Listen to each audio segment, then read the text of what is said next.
And now, Death Valley Days.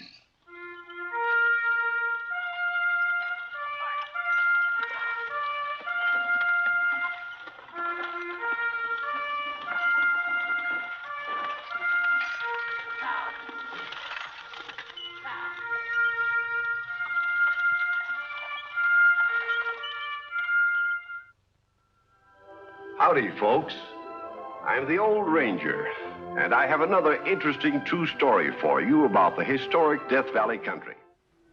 My story tonight is the age-old story of Romeo and Juliet, a pair of star-crossed lovers caught in the web of a family feud. Now, the families in this case were neighboring ranchers in Owens Valley, California, back around the turn of the century. Midway between the two ranches was a tree where the young couple met, which gives the story its name of Halfway Girl. Jeannie, my darling. Oh, Gordon, I love you so. My father were to find out where I was, He'd what? I hate to think. Ginny, you're not a child anymore. You're over 21. You have a right to do as you please. We've been through this so many times. All right. Let's put an end to it. Run away together now, today. Find a preacher who'll marry us and start a life. You know that's impossible. Your father would disown you. All right, let him. But what about the ranch? It's been his life's work. What would happen to it? I don't care. You're all he has, Gordon. Just as I'm all my father has. We're caught. Just because they hate each other is no reason why our lives should be ruined. I don't even know what their feud is all about. Neither do I. I asked my father once a long time ago, but he gave me such a terrible look that I never dared ask him again. A coward, that's what I've been. I'm going back to the ranch and face him now.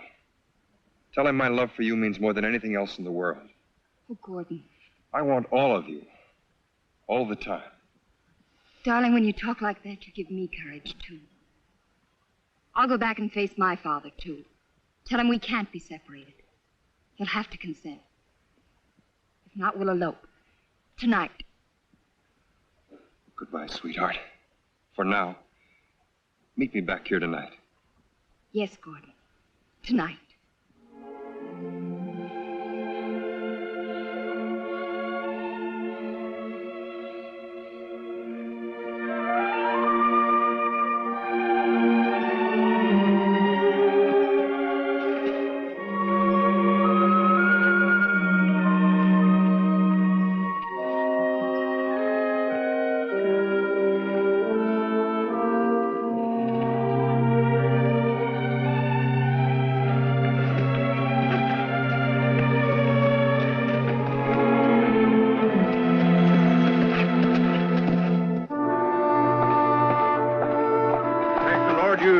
Father.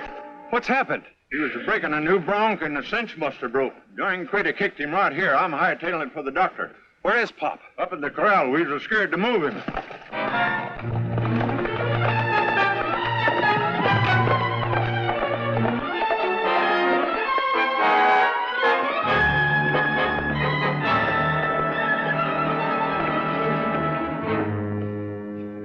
Pop. Gordy. Jake's going to fetch the doctor. That's no use. Takes hours. You're not going to die, Pop. Doc will fix you up. I know better. One thing before I go, though. Promise me you'll never have anything to do with George Cluett or his tribe? Now, you take it easy, Pop, and don't try to talk. Is it true you've met that girl of his? I suspicion so. But don't you dare marry her. You hear? Why? Her father's a murderer. Murderer? He killed my son, your oldest brother, Joe, before you were born. Promise me, no son of mine will ever marry a Cluett. I promise.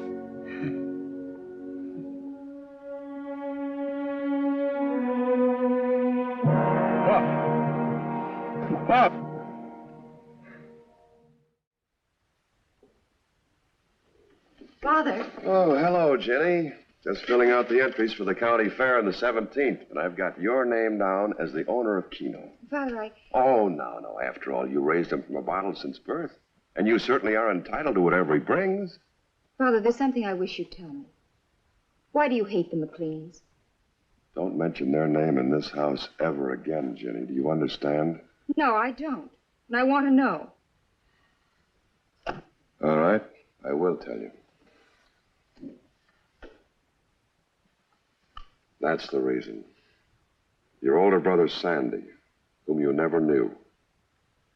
Joe McLean murdered him. Murdered? When he was only 3 years old.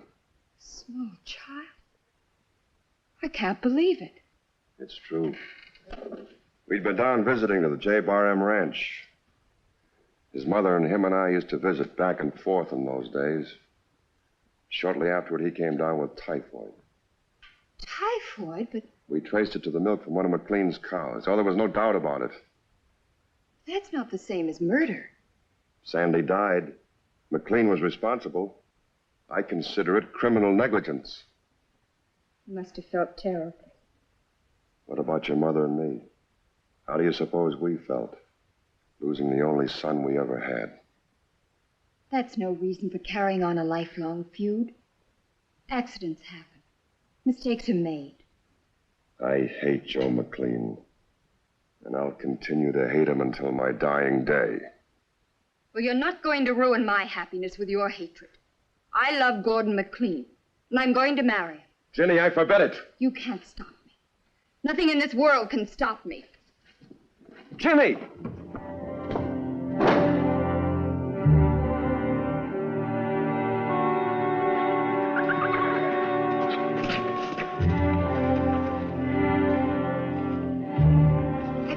Worried.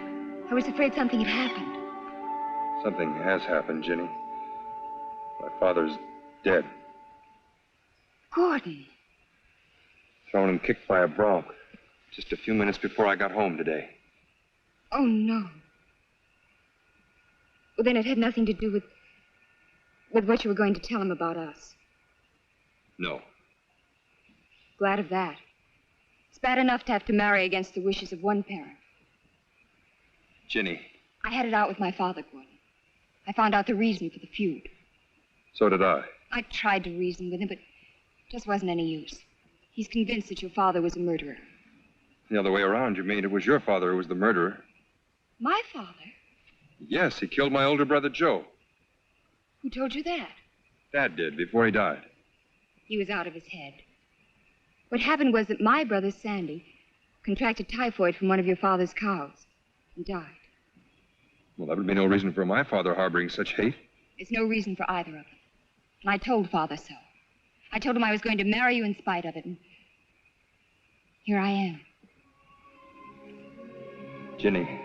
Oh, darling, I know this isn't the time we would have chosen, with your father just gone. But I can't go back now. Oh, Ginny. Take me with you, darling. We'll find someone who'll marry us tonight. Darling, I don't know how to tell you this, but my father, as he lay dying, said... What is it, Gordon? He begged me. They were his last words. Promise me, no son of mine will ever marry a Cluett. Gordon, you didn't. He was dying. Gordon, how could you? You can't be bound by such a promise. It's ridiculous. Darling, please try to understand. What about your promise to me? Doesn't that mean anything? Honey. All those wonderful speeches about loving me more than anything else in the world. Being willing to face the devil himself. Well, that's just where you can go.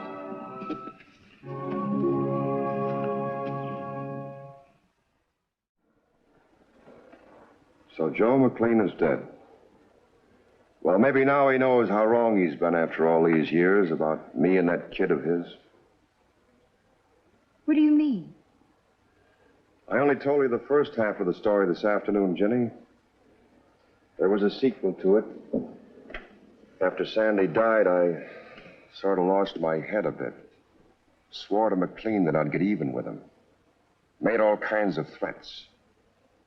few months later, they found his only son, little Joey, lying face down in the creek that runs through the J-Bar-M ranch. Drowned?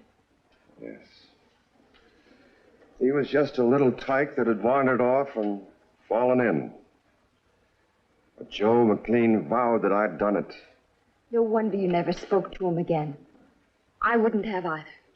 I'm on your side, Father. From now on, I'm all Clued. That's the way to talk.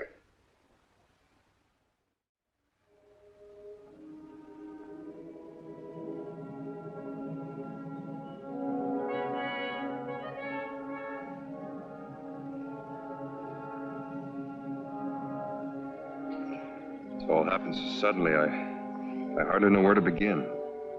Well, I can tell you one thing you can do that your pa was counting on. Go up to the county fair and see what they got to offer. That's next week, isn't it? 17th. All right, I'll do that. You come along, too. I'll want company. Sure, boss.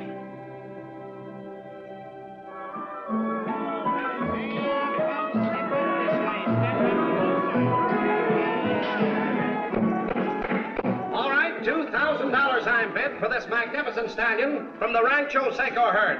$2,000. Come on, let me hear your bids now. This is the buy of a lifetime, this gorgeous stallion. $2,000 I'm bid. Come on, speak up. 2,500. The gentleman bids $2,500. Do I hear a raise? 26. 2,600. 3,000. $3,000 is the bid. 4,000. $4,000. 4,100. Are you crazy? Maybe. Do I hear 45? 44. 44. Let it ride. 5,000. $5,000 has been bid. Do I hear any more? Going at 5,000 once. Going at 5,000 twice. Just a minute. I've changed my mind, auctioneer. The horse is not for sale. It's too late. You can't withdraw after the bidding started. Then I bid 5,500. You can't do that either. An owner can't bid for his own animal. He's right, Miss Clued. All right, the bid is $5,000. Going once. Going twice. Third and last time. Is that all? Sold to Mr. Gordon McLean for $5,000.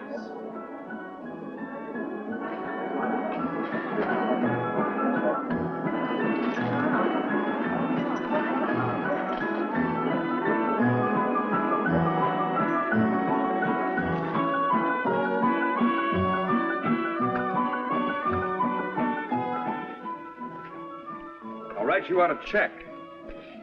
What were you trying to do? Make me the laughingstock of the whole county? Nope. I just wanted that horse. I'd go on higher if necessary. But why? Maybe I just wanted to put my brand on something that once belonged to you.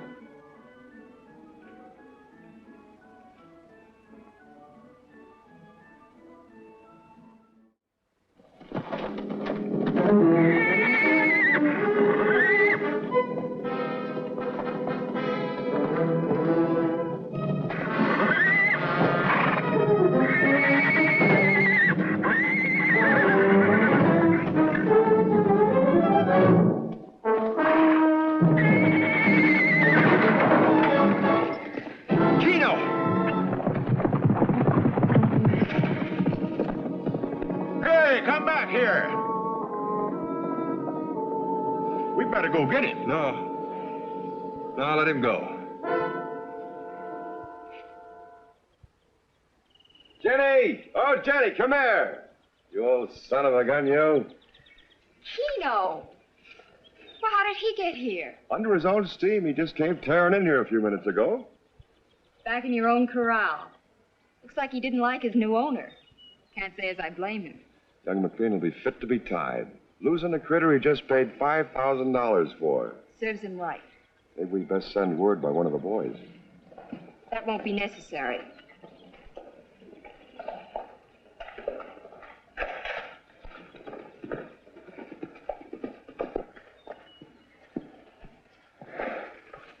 I thought this is where I'd find him. Naturally. The homing instinct. How'd you ever let him get loose? He broke out of his corral. Thanks to you. Me? Yes, for making such a pet out of him. You knew he'd break loose when you sold him to me. I did not. Besides, you're the last man in the world I wanted to see buy him. So you say. Are you accusing my daughter of trying to trick you? I wouldn't put it past her. Why? Clear out of here. Get off this property and never set foot on it again. I'll leave as soon as I get my property. I'll give it like count 3. I'll sue you for this, Cluett. 1.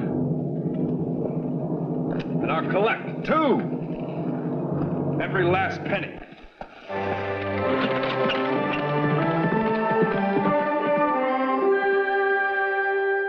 You've got to do one of 2 things, Jenny. Either return the animal or... Keno'd only break loose again. Besides, I don't like the idea of having the McLean brand on him. Then return the money. Never let it be said that the Cluetts weren't honorable in their dealings, even with the likings of the McLeans. Very well. I'll see that he gets his money back. Every last penny of it.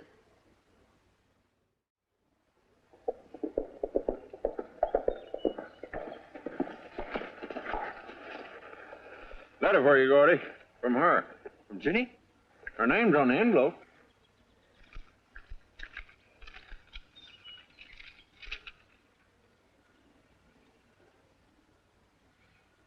Good reading, huh? She's returning the money tomorrow morning. Here? At the halfway tree.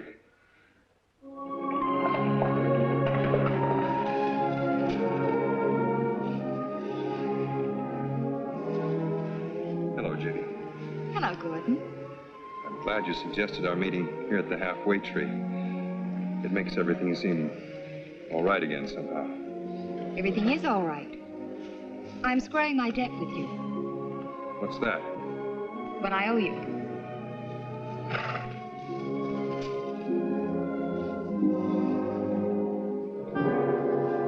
Pennies? That's right. What kind of a trick is this? No trick at all. I'm keeping Keno and giving you back what you paid for him. In legal tender. Every last penny. 500,000 pennies all told. They must weigh a ton. 3,400 pounds on our rank scale. How do you expect me to get these back with me? Oh, that's your problem. I got them here. With the help of 4 men in a wagon. You think you're pretty funny, don't you? If you'll sign this receipt, I'll be on my way. Oh, no, I'm not signing that. But I paid you in full. How do I know? I haven't counted them yet. And you're going to sit here with me till I do. Every blessed one of these 500,000 pennies. Why, that'll take all day. That's just fine. Possibly all night. You've been here at night before. Come on, sit down. Here, make yourself comfortable.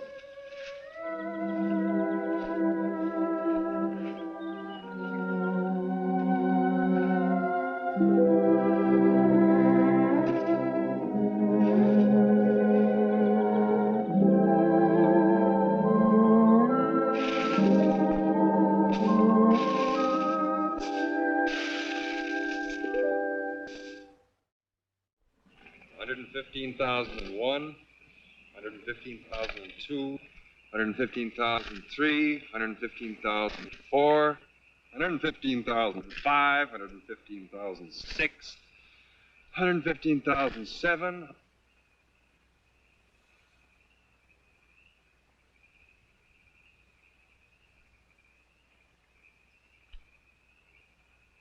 $115,008, $115,009, $115,010, $499,997, $998, $999, $500,000.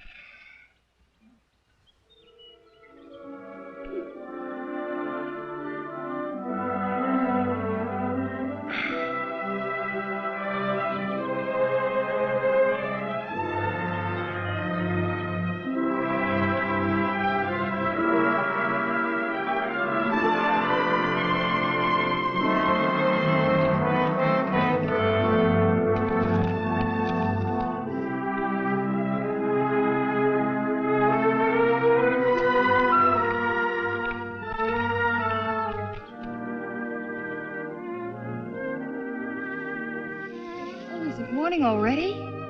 Already? Longest night I ever sat through, or counted through. Did you finish? Yes. Here's your receipt. Paid in full.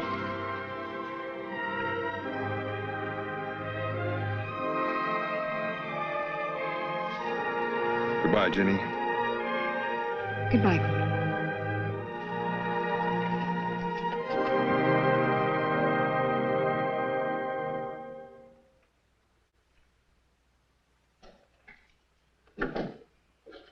Good morning, Mr. Hendricks. How are you, Gordon? I've been waiting for you. I've got some coin I'd like to deposit. Why, Peters could have taken care of it for you. This is a little unusual. Pennies? That's right. Well, I've seen a lot of piggy banks in my day, but I think that's about the granddaddy of them all. How long you been saving up, Gordon? There's $5,000 worth in all. If I can have a deposit slip. Oh, the cashier will have to count it first. I already have, every blasted one of them. Sorry, bank rules. Oh, no. Take care of these, will you, Peters? Come on, you might as well sit down. Make yourself comfortable. Thanks.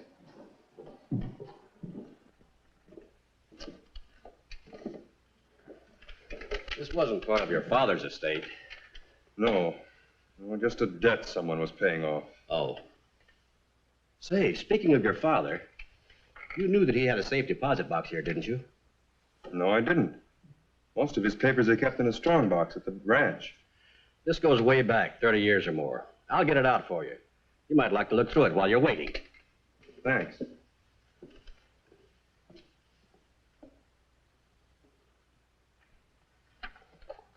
These do go way back.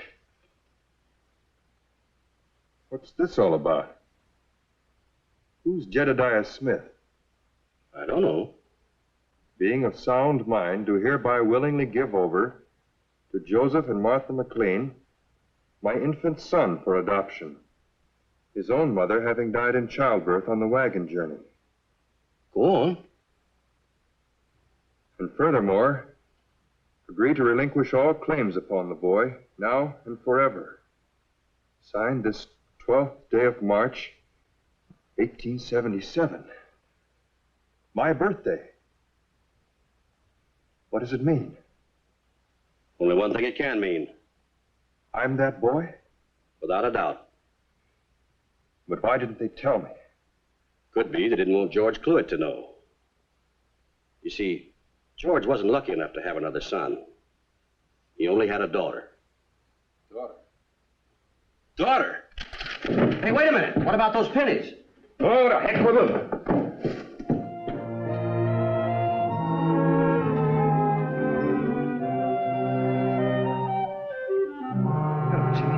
I got your message.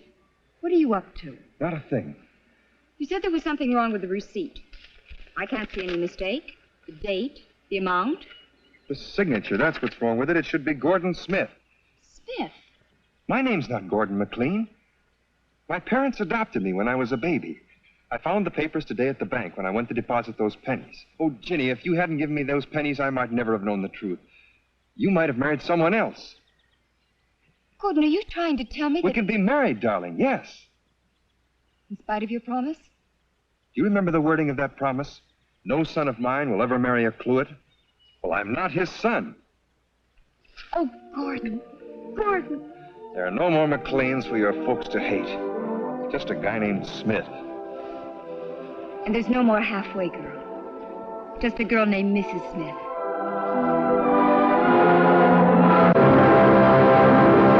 Well, there it is. The old Romeo and Juliet story. But this time with a happy ending. And you know something? I'll bet their kids save pennies.